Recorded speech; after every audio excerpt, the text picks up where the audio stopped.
மாவட்டம் குன்னூரில் பெண்களுக்கான இலவச பேருந்து சேவை மற்றும் பேருந்து நிலையம் புதுப்பிக்கும் பணிக்கு அடிக்கல் நாட்டப்பட்டது. நீலகிரி மாவட்டத்தில் பல இடங்களில் போக்குவரத்து துறை அமைச்சர் சிவசங்கர் மற்றும் நீலகிரி நாடாளுமன்ற உறுப்பினர் ராசா, சுற்றுலாத்துறை அமைச்சர் ராமச்சந்திரன், மாவட்ட ஆட்சியர் அருணா ஆகியோர் மாவட்டத்தில் உள்ள பல்வேறு நிகழ்ச்சிகள் கலந்து கொண்டு குன்னூருக்கு வந்தடைந்தனர். இதன் முன்னதாக கடந்த 2ஆம் தேதி மாரடைப்பால் மரணமடைந்த குன்னூர் நகர்மன்ற தலைவர் ஷீலா கேத்தரின் உருவப்படம் திறந்து வைக்கப்பட்டு அஞ்சலி செலுத்தப்பட்டது. இதனைத் தொடர்ந்து குன்னூர் நகர பேருந்து நிலையத்தில் பெண்களுக்கான இலவச பேருந்து சேவையை கொடியசைத்து துவக்கி வைத்தனர். பின்பு 1.19 கோடி மதிப்பீட்டில் பேருந்து நிலையம் புதுப்பிக்கும் பணிக்கான அடிக்கல் பலகையை திறந்து வைத்தனர்.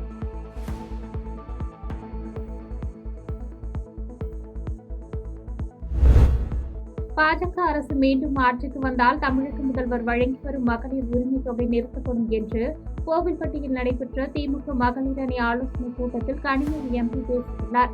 மழை வெள்ள பாதிப்புக்கு மத்திய அரசு ₹1 கூட நிவாரணம் வழங்கவில்லை என்று குற்றம் சாட்டிய அவர், தமிழகத்திற்கு மத்திய அரசு வழங்கக்கூடிய GST வரி பாக்கி என்பது 20,000 கோடி உள்ளது என தெரிவித்தார்.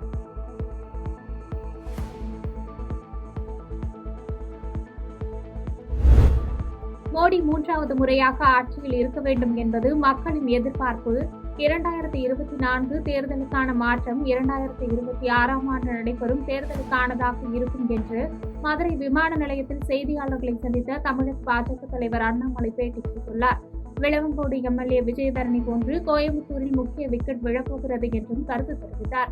நீங்க பாப்பீங்க, அதாவது ஒரு பக்கம் பாரத பிரதமர் நரேந்திர மோடி அவர்கள் 3வது முறையாக ஆட்சி மன்றத்தில் இருக்க வேண்டும் என்பது மக்களுடைய எதிர்பார்ப்பு. இன்னொரு பக்கம் 2026 தேர்தலுக்கான மாற்றம் 2024 நடந்துரும். அதையெல்லாம் பார்க்கத்தான் போறாங்க. இரண்டும் தமிழகத்துல ஒரே தேர்தல் நடக்கும். ஆட்சி மாற்றம் தமிழகத்துல 2024 நடக்க போகுதுன்னு சொன்னா அதுக்கப்புறம் லேம் டக் கவர்மெண்ட் தான்.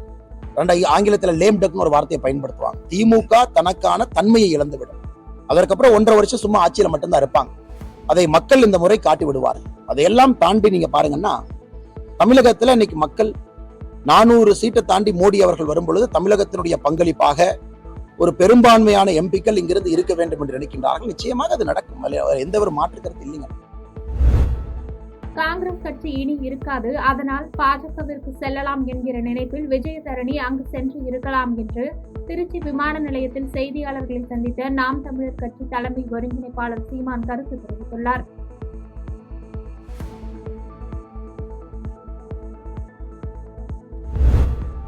சிவகங்கை மாவட்டம் காரைக்குடி வடக்கு காவல் நிலையம் எதிரே மகிழ்ச்சி என்ற பெயரில் ஈரோடு மாவட்டத்தைச் சேர்ந்த சிவகுமார் என்பவர் நிதி நிறுவனம் நடத்தி வந்துள்ளார்.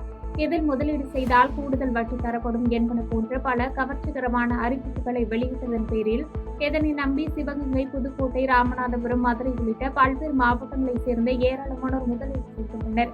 இந்நிலையில் கடந்த ஆண்டு திடீரென நிதி நிறுவனத்தை மூடிவிட்டு ஊழியர்கள் உட்பட அனைவரும் தலைமுறைவாக்கினர். தாங்கள் ஏமாற்றப்பட்டதை அறிந்த பாதிக்கப்பட்ட முதலீட்டாளர்கள் சிவகங்கை பொருளாதார குற்றப்பிரிவு போலீசில் புகார் அளித்தனர். புகாரின் அடிப்படையில் வழக்கு பதிவு செய்த போலீசார் நிதி நிறுவன ஊழியர்கள் 6 பேரை ஏற்கனவே கைது செய்துள்ளனர். நேற்று அதன் இயக்குநரான ஈரோடு சூரம்பட்டியைச் சேர்ந்த சிவகுமார் என்பவரை கைது செய்த பொருளாதார குற்றப்பிரிவு DSP ராமச்சந்திரன் மற்றும் ஆய்வாளர் மாரீஸ்வரி தலைமையிலான போலீசார் அவரிடம் மோசடி குறித்து தீவிர விசாரணை நடத்தி வருகின்றனர்.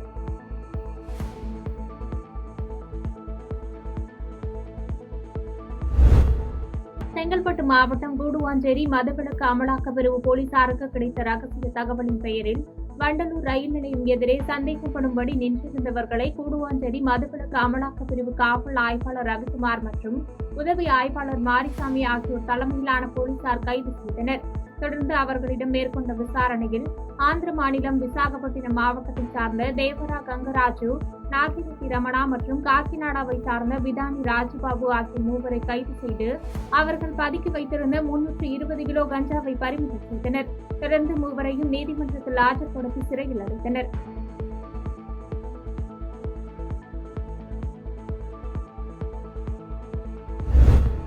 முன்னாள் முதலமைச்சர் ஜெயலலிதாவின் 76வது பிறந்த நாளையொட்டி மதுரை மாநகர் மாவட்ட கழகத்தின் சார்பில் மத்திய சட்டமன்ற தொகுதிக்கான பொதுக்கூட்டம் முன்னாள் அமைச்சர் செல்லூர் ராஜு தலைமையில் நடைபெற்றது.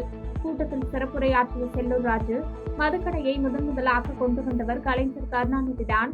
கனிமொழி இளம் விதவைகள் உருவாவதற்கு காரணம் மதுக்கடைகள் தான் என்று சொன்னார். இப்பொழுது அவர்கள் ஆட்சி நடைபெற்று வருகிறது, மதுக்கடைகளை மூடிவிட்டார்களா என்று கேள்வி எழுப்பினார்.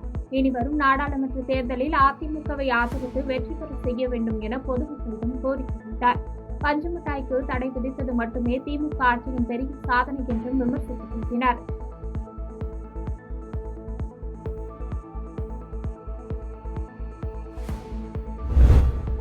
தேனி மாவட்டம் ஆண்டிப்பட்டி தேனி தேசிய நெடுஞ்சாலையில் பிச்சம்பட்டி விளக்கு அருகே இடதுபுறமாக தனியார் மதுபான பார் ஒன்று செயல்பட்டு வருகிறது. சுற்றிலும் வணிக வளாகங்கள் நிறைந்த இந்த பகுதியின் அருகே உள்ள குப்பை கிடங்கில் இரவில் திடீரென தீப்பற்றி எரிந்தது. தீ விபத்து குறித்து அப்பகுதியினர் கொடுத்த தகவலின் பேரில் சம்பவ இடத்திற்கு விரைந்து சென்ற 10 பேர் கொண்ட தீயணைப்புத் துறை குழுவினர் போலீசார் உதவியுடன் 1 மணி நேரம் போராடி தீயை அணைத்தனர். தீயணைப்புத் துறையினரின் சாமர்த்தியத்தால் தீ கட்டுக்குள் கொண்டுவரப்பட்டு அணைக்கப்பட்டதால் சுற்றிலும் வணிக வளாகங்கள் நிறைந்த முக்கிய பகுதியில் ஏதும் அசம்பாவிதங்கள் ஏற்படாமல் தவிர்க்கப்பட்டது.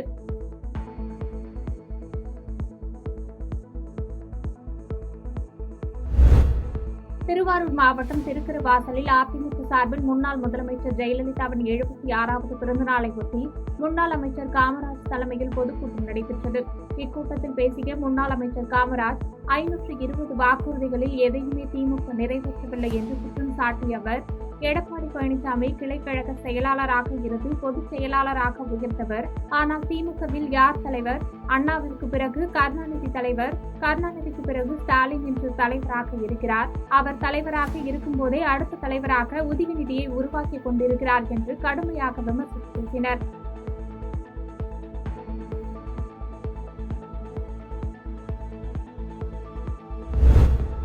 ஆந்திர மாநிலம் அன்னமய்யா மாவட்டம் மதனப்பள்ளி அருகே உள்ள பாரதப்பள்ளியில் சாலையில் நடந்து சென்று கொண்டிருந்தவர்கள் மீது அதிவேகமாக வந்த கார் ஒன்று மோதியது. இதைத் தொடர்ந்து அந்த காரானது பெங்களூரிலிருந்து வந்து கொண்டிருந்த லாரி மீது மோதியது.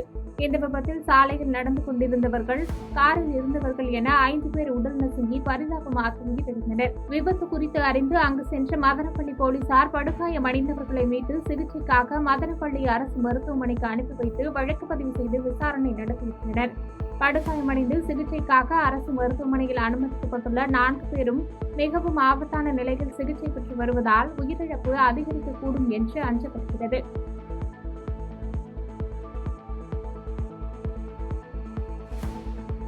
பாதகம் செய்பவரை கண்டால் நாம் பயங்கொள்ளலாகாது பாப்பா, மோதி மிதித்து விடு பாப்பா, அவர் முகத்தில் உமிழ்ந்து விடு பாப்பா. அண்மை செய்திகளை உடனுக்குடன் தெரிந்து கொள்ள இணைந்திருங்கள் இயம்நாடு தொலைக்காட்சியுடன்.